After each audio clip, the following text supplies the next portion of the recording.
नमस्कार। इस breaking news में आप सभी का स्वागत करता हूं। दोस्तों, आप जानते हैं कि सुप्रीम कोर्ट में उमर खालिद, शर्जील इमाम, गुलफिशा फातिमा, उनके अलावा मिरन हैदर, इन सब पर सुनवाई चल रही है और लगातार जमानत याचिका जो उनकी है उस पर सुनवाई और कई अलग अलग किश्तों में सुनवाई हुई है। आज भी सुनवाई होनी थी और सुनवाई की शुरुआत हो चुकी है। इस सुनवाई में क्या कुछ चल रहा है वो हम आप तक लेके चलेंगे। आज बात शर्जील इमाम की हो रही है। शर्जील इमाम के एडवोकेट सिद्धार्थ दवे अपनी बात रख रहे हैं और कहां तक ये बात पहुंचती है, बात पहुंच पाती भी है या नहीं पहुंच पाती है, इन सब पर निगाहें हमारी टिकी हुई हैं। तो शर्जील इमाम, आप जानते हैं कि दिल्ली दंगों के कई आरोपियों में से एक वो भी हैं, उमर खालिद उनके साथी वो भी हैं। उमर खालिद पर सुनवाई हो चुकी है।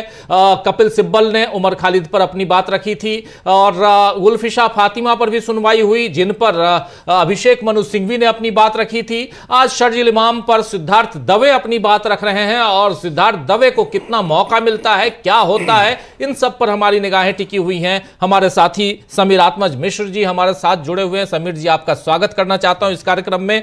सबसे पहले समीर जी, सुप्रीम कोर्ट में क्या लगता है आपको, जमानत मिलेगी या नहीं मिलेगी? दिल्ली के आरोपी जो चार मुख्य रूप से हैं, जिनका चेहरा बार बार हम लोग देखते हैं, जिसमें उमर खालिद है, शर्जील इमाम है, गुलफिशा फातिमा है, मिरन हैदर हैं, इन सब की सुनवाई कभी टल जाती है, कभी आगे बढ़ जाती है। कभी कहा जाता है कि जो बेंच है ये अब दूसरी बेंच की तरफ हम भेजेंगे इस केस को, कभी कुछ और आपने ये भी देखा समीर जी की लोअर कोर्ट में जमानत याचिका रद्द कर दी गई, खारिज कर दी गई। उसके बाद जमानत याचिका पहुंची हाई कोर्ट में, वहां भी खारिज हो गई। अब फिर से जमानत याचिका यहां पहुंची है। लगभग 6 साल गुजरने को हैं इन चारों को, चार नहीं बल्कि और भी हैं, लेकिन इन चार खासकर जिनके लिए वरिष्ठतम वकीलों में से एक अलग अलग आप देख लीजिए, चाहे अभिषेक मनु सिंघवी हो, कपिल सिब्बल हो, सिद्धार्थ दवे, सब सिर्फ जमानत के लिए याचिका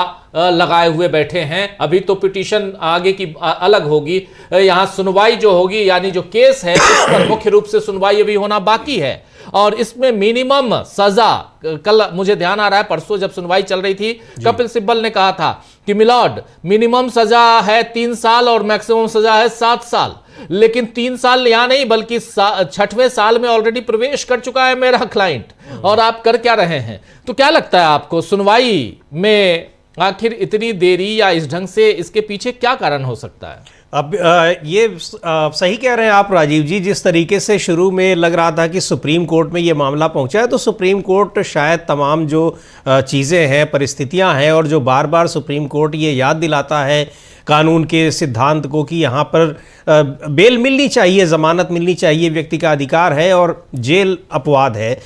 पर यहाँ जिस तरीके से यहाँ भी तारीख पर तारीख मिल रही है, और हमको लगता है कि पिछले 1 महीने में ही 3 बार सुनवाई हो चुकी है, 4 बार सुनवाई हो चुकी है, उसको देखते हुए अब ये तो तय करेंगे जज साहिबान ही कि उनको ये लगता है कि दलीलें जो दी जा रही हैं इनके पक्ष में, तमाम चीज़ें वो उनसे वो इत्तेफाक रखते हैं या नहीं, या फिर जो दिल्ली पुलिस दे रही है, जो अभी तक 6 साल लगभग होने को है, अभी तक वो चार्जशीट तक नहीं फाइल कर पाई है, अभी तक वो ये तय नहीं कर पाई कि इनके ऊपर हम आरोप क्या लगा दें। ये आरोप तो लगाए हुए हैं, लेकिन उन आरोपों की जो एक औपचारिक रूप से चार्जशीट होती है वो नहीं तैयार कर पाई है। तो अब कब मिलेगी कब नहीं मिलेगी ये देखने वाली बात है। लेकिन जिस तरह से यहाँ भी एक खिस्ता चला जा रहा है, उससे सुप्रीम कोर्ट की ही ये जो नसीहत है बार बार जो दी जाती है जमानत को लेकर और जेल को लेकर, वो लगता है कि कहीं ना कहीं ये इग्नोर की जा रही है।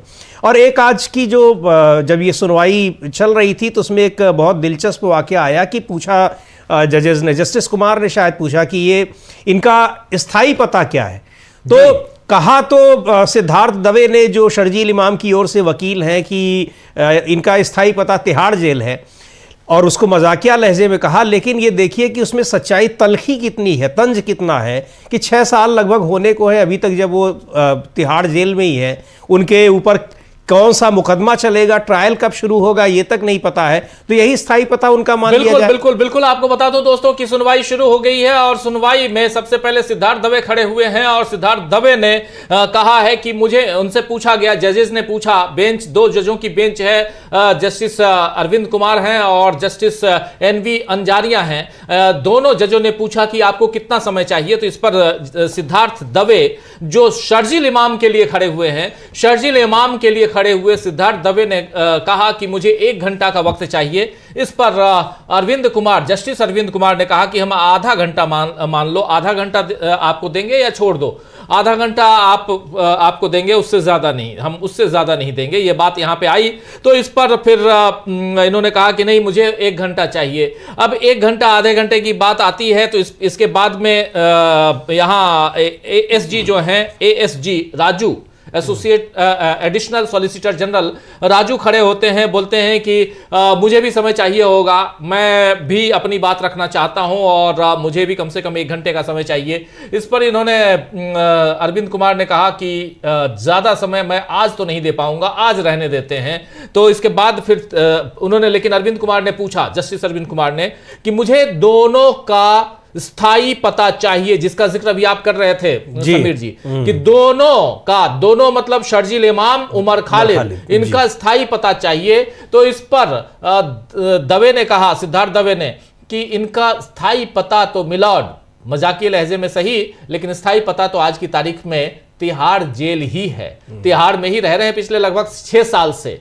लेकिन अदालत ने और खासकर दोनों जजों ने इसको गंभीरता से लेते हुए उन्होंने कहा कि नहीं, इनका ओरिजिनल पता मुझे चाहिए, स्थायी पता चाहिए, परमानेंट एड्रेस जो होता है वो चाहिए। तो परमानेंट एड्रेस मैं दे दूंगा और अदालत को मैं सौंप दूंगा हल्फनामे के जरिए रजिस्ट्री को, ये कहा है सिद्धार्थ दवे ने कि मैं आपको अदालत को सौंप दूंगा। लेकिन बात यहां परमानेंट एड्रेस की नहीं है दोस्तों, बात यहां है जमानत की। क्या इन्हें जमानत मिलेगी? उमर खालिद, शर्जील इमाम, गुलफिशा फातिमा, लड़की हैं गुलफिशा फातिमा, और इनके अलावा मीरान हैदर, ये 4 प्रमुख रूप से, और चारों को लेकर लगातार चर्चा चल रही है। हम लोग भी, ये केस चूंकि महत्वपूर्ण है, इसलिए महत्वपूर्ण है क्योंकि आपको थोड़ा फ्लैशबैक में लेके जाना चाहता हूं। 2020 में दिल्ली में 22, 23, 24 तारीख को दिल्ली में दंगा, 23, 24 और 25 फरवरी को दंगा होता है, दिल्ली के दंगे, उत्तर पूर्वी एरिया में दंगा होता है और इस दंगे में कई लोग गिरफ्तार किए जाते हैं, आरोपी बनाए जाते हैं, यूएपीए लगाया जाता है उनके ऊपर। लेकिन उनमें ये 4 प्रमुख लोग और कई लोगों को जमानत भी मिल गई है, इनके ही साथी कई लोगों, और उनके ऊपर भी कई तरह के चार्ज जो हैं वो लगाए गए हैं, उसके बाद भी उनको जमानत मिल गई है। लेकिन इनको जमानत क्यों नहीं मिली है और क्यों बार बार पहले इन लोग आए थे सुप्रीम कोर्ट में? सुप्रीम कोर्ट में से इन लोगों ने अपनी याचिका वापस ले ली थी क्योंकि बेला त्रिवेदी जस्टिस थी, उनके उसमें जब भी जाता था, उनकी बेंच में केस जाता था तो उसके बाद होता यह था कि वो आगे बढ़ जाती थी तारीख।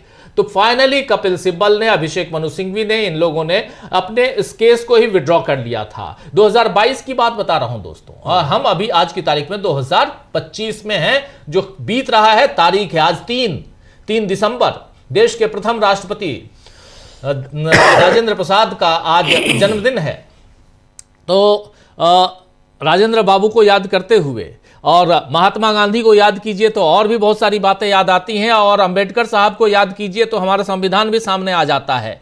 और इन सब की बात करते हुए अगर हम लोग ये देखते हैं कि bail is rule and jail is exception जो कहा जाता था, क्या यहाँ पर वही है? क्या बेल इज रूल है? क्या बेल जो है वो सचमुच जमानत जो है वो नियम है? यहां तो दिखाई नहीं देता। इसलिए यहां पर जब सुनवाई चल रही है तो यहां पर फिर कहा जा रहा है, सिद्धार्थ दवे कह रहे हैं समीर जी कि मुझे 1 घंटे का समय चाहिए, लेकिन 1 घंटे का समय देने के लिए जज साहब तैयार नहीं हैं, और एएसजी को भी 1 घंटे का मिनिमम समय चाहिए, वो भी तैयार नहीं है। अब इसके बाद बात यह चल रही है कि अगले मंगलवार को, आज बुधवार है, लेकिन नेक्स्ट मंगलवार की बात यहां हो रही है कि नेक्स्ट मंगलवार को हम आपको समय देते हैं। नेक्स्ट मंगलवार यानी 9 तारीख को समय देते हैं हम। एक हफ्ता और बीता। हाँ अब यही है, एक हफ्ते और टल गई, यानी एक तारीख जो मिल हाँ, रही है। अभी तारीख फाइनल नहीं है, लेकिन जी, लेकिन इतना है कि अगले मंगलवार को हम आपको समय देते हैं, उस दिन आप आ जाइए, बात करेंगे। सवाल यही उठता है कि तारीख पे तारीख अभी ये आगे बढ़ जाएगी, ये तारीख जो है आगे, क्योंकि अब ये अगले मंगलवार को कह रहे हैं कि दवे साहब को, जस्टिस अरविंद कुमार, कि आप नेक्स्ट मंगलवार को आ जाइए, अपनी बात पूरी कर लीजिए। और तो इस पे फिर एएसजी राजू कह रहे हैं, एडिशनल सॉलिसिटर जनरल राजू कह रहे हैं कि मुझे भी भरपूर समय चाहिए। तो इन्होंने कहा है कि मैं आपको भरपूर समय दूंगा, लेकिन आप अपनी बात 15-20 मिनट तक ही सीमित कर सकते हैं, मैं आपको मैक्सिमम आधे घंटे का समय दूंगा। यहाँ पर अरविंद कुमार कह रहे हैं कि दलीलों का जवाब, समय सारणी, सब कुछ तय होना जरूरी है, इसलिए हम मौखिक दलीलों को 15 मिनट तक सीमित रखते हैं। मौखिक दलीलें जितनी भी आप दे रहे हैं उसको हम 15 मिनट के लिए समेटते हैं। 15 मिनट में आप, सिद्धार्थ दवे जी, अपनी बात आप रखेंगे, और एएसजी राजू साहब, आपको हम आधा घंटा का समय देंगे, आधे घंटे का समय आपको देंगे। ये बात यहाँ पर कही गई एसजी राजू के लिए। लेकिन बात इसके बाद जो है वो ये होती है कि फिर से कहते हैं कि लेकिन आप इनका परमानेंट एड्रेस देना मत भूलिएगा। फिर बोलते हैं, याद दिलाते हैं कि मुझे परमानेंट एड्रेस चाहिए। तब फिर यहां कहा जा रहा है कि परमानेंट एड्रेस हम आपको दे देंगे, सौंप देंगे इन दोनों के। चारों के चाहिए तो चारों के ले लीजिए आप। लेकिन सवाल यह है कि आखिर जमानत कब मिलेगी? बेल इज रूल जो बात है, तो जमानत कब मिलेगी? बिल्कुल वही तो, कि यहाँ पर सुप्रीम कोर्ट में भी तारीख पे तारीख मिलती चली जा रही है। अब ये भी, जैसे अब ये बात हो रही है राजीव जी, कि यहाँ पर 1 घंटे और आधे घंटे उनको चाहिए, यानी कम से कम 1.5 घंटे। तो सुप्रीम कोर्ट अब वो दिन तय करेगा जब उसके पास 1.5 घंटे होगा, और 1.5 घंटे से कुछ ज़्यादा ये खींचेगा ही खींचेगा, चूंकि दोनों अपनी दलीलें रखेंगे। तो अब कब सुप्रीम कोर्ट के पास इसी एक ज़मानत के मैटर को सुनने के लिए 2 घंटे का टाइम होगा? हालांकि अब कहा जा रहा है कि शायद मंगलवार को देंगे, लेकिन अब मंगलवार को अगर देते हैं तो उस दिन भी किस टाइम देते हैं, कि फर्स्ट हाफ में समय मिलता है या सेकेंड हाफ में? सेकेंड हाफ में मिलता होगा तो 2:30 बजे 3 बजे जब तक बेंच बैठती है, उसके बाद फिर बेंच के उठने का भी टाइम होने लगता है। बहुत सारे सवाल हैं, लेकिन कई बार ये लगता है कि जब इतना महत्वपूर्ण मैटर है जिसमें सुप्रीम कोर्ट की ही कही गई बातों का एक तरीके से उल्लंघन होता दिखाई पड़ रहा है, तो उस पर कुछ ज़्यादा समय लेकर एक बार में उसका निपटारा क्यों नहीं करते? क्योंकि ये केस ऐसा है कि अभी इस केस की सुनवाई नहीं शुरू हुई है, ये तो केवल अभी आरोप लगे हुए हैं। अभी तो फिर जब ये उस पर आरोप पत्र दाखिल होगा, उसके बाद ये ट्रायल शुरू होगा। तो जमानत, इन स्थितियों में जमानत मिल जाती है, लेकिन 6 साल होने को हुए, लोअर कोर्ट से लेकर हाई कोर्ट से लेकर लगातार जमानत अर्जी खारिज हो रही है, और अब सुप्रीम कोर्ट में भी वो चीज़ें टलती चली जा रही हैं। तो बहुत सारे सवाल हैं, लेकिन बार बार उसी बात का जिक्र आता है जो सुप्रीम कोर्ट कई मामलों में कह चुका है कि bail is rule and jail is exception. तो फिर अपवाद है, जब रूल है तो उस रूल को फॉलो करने में इतनी दिक्कतें क्यों आ रही हैं? ये बिल्कुल बड़ा सवाल है। बिल्कुल बड़ा सवाल है। इस पर जब यहाँ दलील की बात और समय की बात चल रही है, तो यहाँ पर सिद्धार्थ दवे कह रहे हैं हमें कम से कम 1 घंटे का समय तो चाहिए। तो इन्होंने कहा कि नहीं, 15 मिनट में आपको निपटाना पड़ेगा, लेकिन ये 9 तारीख को। तो फिर एएसजी 9 तारीख यानी नेक्स्ट मंगलवार को 15 मिनट का हम समय देंगे, ज़्यादा से ज़्यादा आधा घंटा आप ले सकते हैं। 15 मिनट का समय, 15 मिनट में आप अपनी बात पूरी कर लीजिए। और फिर एएसजी राजू कह रहे हैं मुझे भी 1 घंटा कम से कम चाहिए। तो उन्होंने कहा कि मैं आपको 10 तारीख दूंगा। इनको 9 तारीख 15 मिनट, 10 तारीख को आपको आधे घंटे का समय देंगे। तो इन्होंने, राजू ने कहा, एएसजी एडिशनल सॉलिसिटर जनरल जो सरकार की तरफ से, दिल्ली पुलिस की तरफ से हैं, उन्होंने कहा कि मैं 11 तारीख से बाहर हूं, दिल्ली में नहीं रहूंगा, इस पर अगली तारीख पर सुनवाई हो, इसे 11 तारीख तक ही रखिए, 11 तारीख के अंदर ही रखिए, क्योंकि इसके बाद मैं बॉम्बे हाई कोर्ट में रहूंगा, इसलिए यहां नहीं रहूंगा। तो इस पर अरविंद कुमार कह रहे हैं कि मैं उनको, यानी शर्जील इमाम को और उनके वकील सिद्धार्थ दवे को 9 तारीख का समय दे रहा हूं पूरा करने के लिए, और आपको मैं 10 तारीख को जगह दे दूंगा। 10 तारीख को आप पूरा कर लीजिएगा, उसके बाद आपको जहां जाना है वहां जाइए, लेकिन आज हम अब आगे सुनवाई नहीं करेंगे। यानी 9 तारीख और 10 तारीख, 9 तारीख को आधा घंटा शर्जील इमाम के वकील सिद्धार्थ दवे को, 10 तारीख को 1 घंटा दिल्ली पुलिस के वकील और देश के एडिशनल सॉलिसिटर जनरल राजू को आधा घंटे का समय या 1 घंटा चाहे तो वो 10 तारीख को। और इसके बाद आगे क्या होता है सुप्रीम कोर्ट जाने। जी बिल्कुल, अब उसके बाद भी जमानत मिलती है या नहीं मिलती है अब ये भी देखना होगा जब दलीलें पूरी हो जाएंगी। अभी तो यहाँ दलीलें ही नहीं पूरी हो पा रही हैं, दोनों पक्षों की हर बार दी जा रही है, उसका ऑब्जेक्शन हो रहा है लेकिन पूरी नहीं हो पा रही है। तो अब देखते हैं कि अब 9 और 10 तारीख को जब दलीलें बाकायदा समय दे दिया गया है, कितना समय आपके लिए, इतना समय आपके लिए, उसमें पूरी हो पाती है या नहीं हो पाती है, और तब ज़मानत मिल पाती है या नहीं मिल पाती है। सबसे बड़ा जो जिस पर निगाहें हैं, 6 साल होने को जा रहा है और अभी तक ये लोग उस मामले में वहाँ पर दिल्ली दंगों के आरोप में है, और जबकि राजीव जी उसी मामलों में तमाम लोगों को ज़मानत बहुत पहले मिल चुकी है और ये दलीलें भी इन जो पीड़ित पक्ष हैं इनके वकीलों की ओर से वहाँ पर दी गई है कि आखिर उसी आधार पर हमें क्यों नहीं मिल रही है ज़मानत। और जो कहा कपिल सिब्बल ने कि आरोप जो है उसमें न्यूनतम सज़ा 3 साल की है और अधिकतम 7 साल की, तो न्यूनतम तो कब की पूरी हो गई, अधिकतम वाली भी पूरी होने वाली है कुछ दिन में। यानी आरोप जो है वो आरोप पत्र तक दाखिल नहीं हुआ है, ट्रायल शुरू नहीं हुआ है कि उसके पहले ही जो जमानत की मांग करने में ही पूरा का पूरा सजा वाला जो टेन्योर है वो उनका जेल में कट चुका है। इसीलिए कहा सिद्धार्थ दवे ने कि वैसे स्थायी पता तो हम दे देंगे इनका क्या है, लेकिन अब टेम्परेरी इनका एड्रेस तो अब तिहाड़ जेल ही बन गया है, 6 साल से तो वहीं पर है। बिल्कुल बिल्कुल बिल्कुल। यहाँ पर थोड़ी नाराजगी प्रकट करते हुए, नाराजगी दिखाते हुए जस्टिस अरविंद कुमार ने कहा कि आप जमानत के मामले पर ऐसे बहस कर रहे हैं जैसे ये दूसरी अपील हो।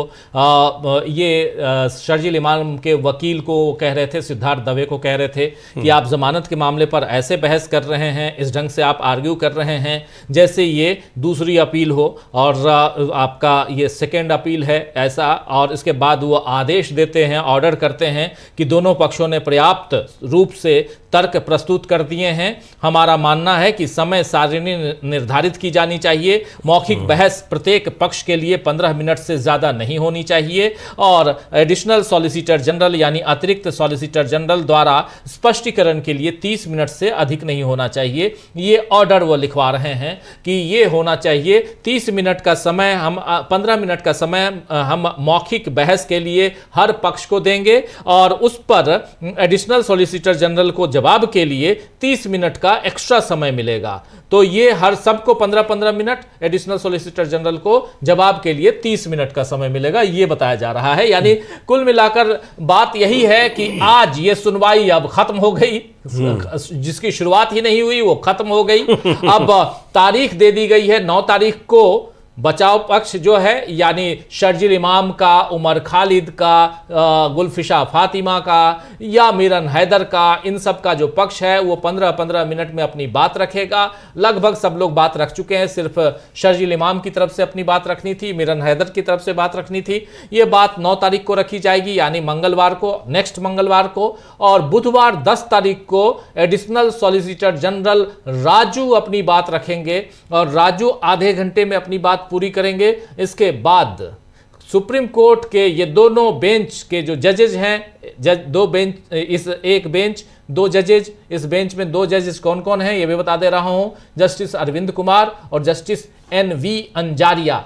ये दोनों जज क्या फैसला लेते हैं, क्या सुनाते हैं, ये आने वाला वक्त बताएगा। लेकिन आज ये चर्चा, ये दलीलें जहां जिसकी शुरुआत होनी थी वो उससे पहले ही खत्म हो गई, तारीख फिर दे दी गई। यानी तारीख पे तारीख जो कहा जाता है, एक डायलॉग है, बहुत बढ़िया डायलॉग है फिल्म का, लेकिन वो डायलॉग यहां पर फिर सुनाई दे रहा है, दिखाई दे रहा है लगातार बार बार। और इसीलिए बहुत महत्वपूर्ण है समीर जी कि आखिर यहां पर इन लोगों को जमानत मिल क्यों नहीं रही है। और 6 साल, इसमें आप याद कीजिए कि अभिषेक मनु सिंघवी ने भी दलीलें पेश की थी गुलफिशा फातिमा के लिए। उन्होंने भी कहा था कि 6 साल हो गए मिलॉर्ड, और मेरे कई साथी अभी जमानत पे बाहर हैं, मेरे से ज्यादा उनके ऊपर चार्जेस हैं, लेकिन उसके बाद भी वो जमानत पर बाहर हैं और मैं जमानत के कारण नहीं मिलने के कारण बैठी हुई हूं तिहाड़ जेल में। और जो आज भी जैसे हुआ, पूछा गया कि इनका स्थायी पता क्या है, परमानेंट एड्रेस क्या है, तो कह दिया गया परमानेंट एड्रेस तो तिहाड़ जेल ही है। क्यों ना कहा जाए, जैसे आप कह भी रहे थे, क्यों ना कहा जाए जी। अब 6 साल तो हो गए वहीं पे रहते हुए उनको, एक तरीके से कई बार आते हैं दिल्ली में लोग 4 साल 5 साल में पढ़ाई लिखाई करके वापस चले जाते हैं, कई लोग नौकरी करते हैं उनका ट्रांसफ़र हो जाता है, तो ये और ये जो है वो उनका इतना लंबा समय वहीं पर कट गया है। तो बहुत मसला बड़ा गंभीर है, लेकिन इसमें बार बार तारीख सुप्रीम कोर्ट में भी मिल रही है, ये और ज़्यादा गंभीर मामला है। अब देखना है कि 9-10 तारीख को अब क्या इस पर ज़मानत पर सच में फैसला होता है या फिर कहीं कोई पेच फंसता है, कोई वकील नहीं मौजूद रहता है, कुछ और हो जाता है। क्योंकि राजीव जी जो लोअर कोर्ट में या फिर हाई कोर्ट में जिन वजहों से कई बार तारीखें मिली हैं या उस पर सुनवाई नहीं हो पाई है, कुछ जगहों पे तो बड़ा दिलचस्प रहा है और इसको लेकर कि कई बार ऐसा हुआ कि वहाँ पर स्टेशनरी नहीं थी कोर्ट में, जिसकी वजह से सुनवाई टालनी पड़ी। तो इस तरह का ये पूरा मामला रहा। ये कोर्ट्स में कैसे काम हो रहा है, इसकी भी एक बड़ी बानगी है। और केवल सुप्रीम कोर्ट की ही बात नहीं कि लोअर कोर्ट से लेकर हाई कोर्ट्स तक, और वहाँ जो कुछ होता है उसको लेकर सुप्रीम कोर्ट कई बार नाराज़गी भी जता चुका है। लेकिन अब सुप्रीम कोर्ट में भी अब तक कई सुनवाई हो चुकी है, लेकिन फाइनल सुनवाई नहीं हो पा रही है कि ज़मानत पर बेंच फैसला कर पाए। बिल्कुल बिल्कुल। और मज़ेदार तथ्य आपको बता दूं, जब अभिषेक मनु सिंह भी गुलफिशा फातिमा के लिए दलीलें पेश कर रहे थे तो उन्होंने कहा था कि फातिमा लगभग 6 साल से जेल में हैं, और सिर्फ फातिमा ही नहीं बल्कि ये तमाम उमर खालिद भी, शर्जील इमाम, मिरन हैदर, ये सब हैं। और 939 गवाह ऑलरेडी पेश किए जा चुके हैं। 939 गवाह ऑलरेडी पेश किए जा चुके हैं। नरवाल, कलिता, आसिफ इकबाल तन्हा, इन सबको 2021 में ही जमानत मिल चुकी है, लेकिन फातिमा अब भी जेल में है। आखिर क्यों ऐसा? और यहाँ आपको बता दूं कि दिल्ली में फरवरी 2020 में जो दंगा हुआ था नॉर्थ ईस्ट दिल्ली में, उसमें 53 लोगों की जान गई थी, 700 से ज़्यादा लोग घायल हुए थे। लेकिन जमानत याचिका को लेकर, और उसमें कई सबके जमानत हो गए हैं, बट ये 4-5 लोग आखिर बचे हुए हैं। तो क्यों बचे हुए हैं, क्यों छूटे हुए हैं, इनकी जमानत आखिर क्यों नहीं हो पा रही है? अब अगली तारीख लग गई है, तारीख है 9 तारीख, यानी 9 दिसंबर को, मंगलवार का दिन 9 दिसंबर को शर्जील इमाम के वकील अपनी बात पूरी करेंगे, और 10 दिसंबर को यानी बुधवार को देश के एडिशनल सॉलिसिटर जनरल राजू साहब जो हैं वो दिल्ली पुलिस की तरफ से अपनी बात पूरी करेंगे, और इसके बाद फिर इंतज़ार रहेगा फैसले का कि ज़मानत मिलती है या नहीं मिलती है। लेकिन आज ये तारीख जो है फिर बढ़ा दी गई है, और दिल्ली दंगे के 4 आरोपी, जिन पर लगातार वो भी शायद ये सोच रहे होंगे कि अब उनकी भी आदत हो गई होगी कि अब तो कुछ नहीं मिलना। हाँ, अब कुछ नहीं मिलना, उम्मीद छोड़ ही देंगे। जो आदमी एक मामले में दूसरे लोगों को मिल गई है, उनको नहीं मिल रही है जमानत, और 6 साल होने को है, तो क्या ही उनको उम्मीद होगी। लेकिन वही होती है राजीव जी कि आखिरी उम्मीद लोगों को सुप्रीम कोर्ट से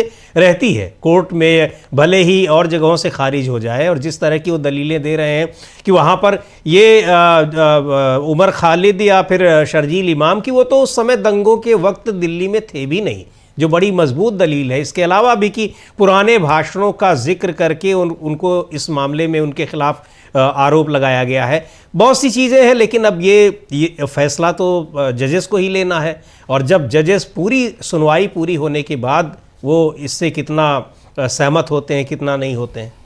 बिल्कुल सही आप कह रहे हैं कि यहाँ जजेस फाइनली फैसला उन्हीं का है, दोनों जजों की बेंच जो है उनका फैसला है। और इस फैसले में आखिर क्या कुछ आता है, क्या इन लोगों को जमानत मिलती है या नहीं मिलती है। 4 आरोपी मुख्य रूप से उमर खालिद हैं, शर्जील इमाम है, गुलफिशा फातिमा हैं और मिरन हैदर हैं। इन चारों के केसेस चल रहे हैं। चारों जमानत याचिका लेकर सुप्रीम कोर्ट पहुंचे हैं। सुप्रीम कोर्ट में ये जमानत याचिका पर सुनवाई चल रही है। अब इन्हें जमानत मिलती है या नहीं, इसके लिए अभी और इंतजार करना होगा अगले सप्ताह तक, क्योंकि अगले सप्ताह 9 और 10 तारीख यानी 9 तारीख को शर्जील इमाम के वकील सिद्धार्थ दवे वो अपनी बात रखेंगे और 10 तारीख को देश के solicitor general, additional solicitor general Raju अपनी बात रखेंगे और राजू दलीलें पेश करेंगे। इसके बाद फिर फैसला क्या आता है इस पर सबकी निगाहें टिकी रहेंगी और हमारी निगाहें भी टिकी हुई हैं। हम लोग तो ये इस उम्मीद से